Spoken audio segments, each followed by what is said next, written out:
Nvidia has been trying to buy ARM for $40 billion for over a year now, but this week the acquisition was hit with its biggest roadblock yet. On Monday, the Federal Trade Commission laid out the case to stop the merger from going through, arguing that the deal would stifle competing next-generation technologies. It's the most significant attempt to rein in big tech yet under Lina Khan's term as FTC chair, so there's a lot at stake both for the FTC and the electronics industry at large. ARM is a hugely important company. The company's chip designs touch hundreds of billions of devices, including CPUs and ISPs for modern cars, embedded chipsets for wearable and medical devices, smart home gadgets like thermostats and routers, and of course, smartphone and laptop processors. The question of who controls it will have massive implications for all of them, and the FTC's case now seems like it'll be the biggest barrier to the acquisition going through. Related, the FTC is suing to block Nvidia's $40 billion purchase of ARM. Nvidia already competes in at least some of the same fields as ARM licensees. The FTC and other regulators in the EU and UK are concerned that because of that involvement, Nvidia could influence ARM's future product development. It's particularly worried that Nvidia would use its control over ARM to advance its own interest in emerging markets like data centers and autonomous vehicles, instead of working to ensure that all the companies that use ARM designs to compete with Nvidia in those fields can continue to do so on an equal playing field. Crucially, ARM doesn't actually make its own chips, rather, it sells both licenses for companies to design their own chips that use ARM's architecture, like Apple's M-series chips for Macs, in addition to selling entire CPU and GPU designs like the Cortex-X1 CPU and Mali GPUs found in the Google Tensor and Samsung Exynos 2100. But ARM's architectures, which offer better power efficiency and customization options for device manufacturers, have steadily become a critical part of the computing landscape. It's ARM's technology, not the traditional x86 designs used by Intel and AMD, that has fueled the massive growth of smartphones, tablets, and other mobile devices over the past 2 decades.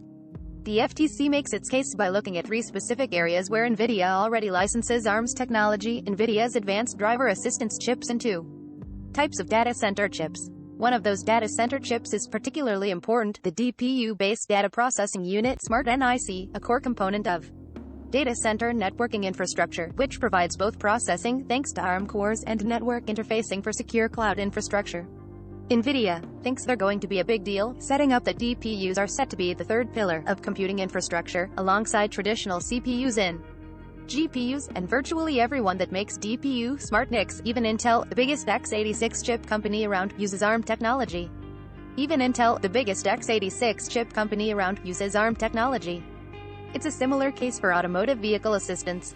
ARM's technology is used in virtually all the chips for enabling Level 2 and Level 3 assistive features in cars, which covers basic automated tasks like acceleration or lane changing while still having a human operator on standby. With the exception of Intel-owned Mobileye, every major chip in this field uses ARM, including Nvidia.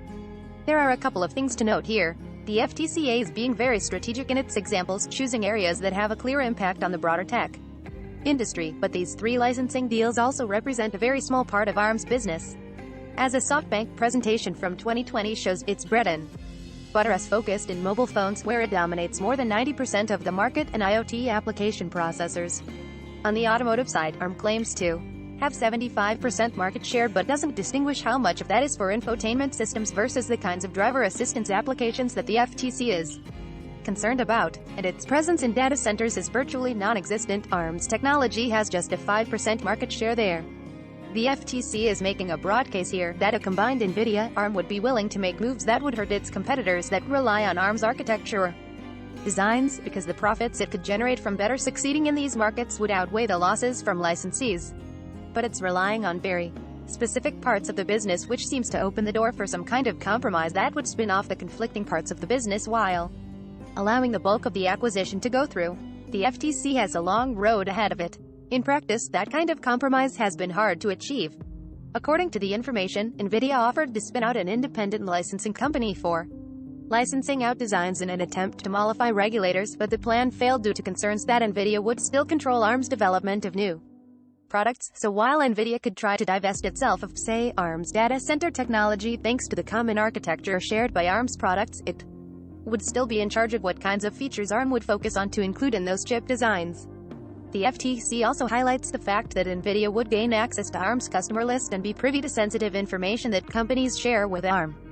Nvidia's ownership of ARM would fundamentally upend ARM's status as a neutral partner and, at the same time, enable Nvidia to obtain access to its rivals' competitively sensitive information. The regulatory group also notes that ARM licensees that compete with Nvidia might be less willing to work with the company to help further improve ARM, in addition to skewing future development of ARM's products in directions that benefit Nvidia specifically, rather than the broader ARM ecosystem. Of all the FTC's arguments, Nvidia seems most prepared for this one. Back when the deal was first announced, Nvidia CEO Jensen Huang told the Financial Times could unequivocally state that Nvidia will maintain ARM's open licensing model.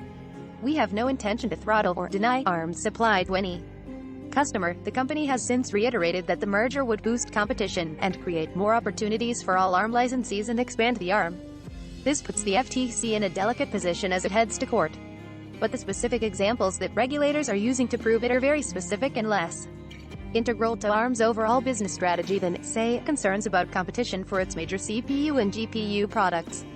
After decades of relatively lax oversight, it is sure to say how any antitrust case will fare in court, so even the slightest weakness in the case could be fatal. On the other hand, the FTC also doesn't necessarily have to win to block the deal. It just has to hold out long enough that Nvidia decides that the deal isn't worth the trouble, especially since Nvidia's deal with current ARM owner SoftBank only gives the U.S. chip company until the end of 2022 to clear regulatory. Behind all of it is a very nervous electronics industry. Google, Microsoft, Qualcomm, and Tesla have all objected to the deal, and the concerns that Nvidia ownership could influence ARM's development and stifle innovation are very real. The only question now is whether the FTC can make the case work in court. Recommended by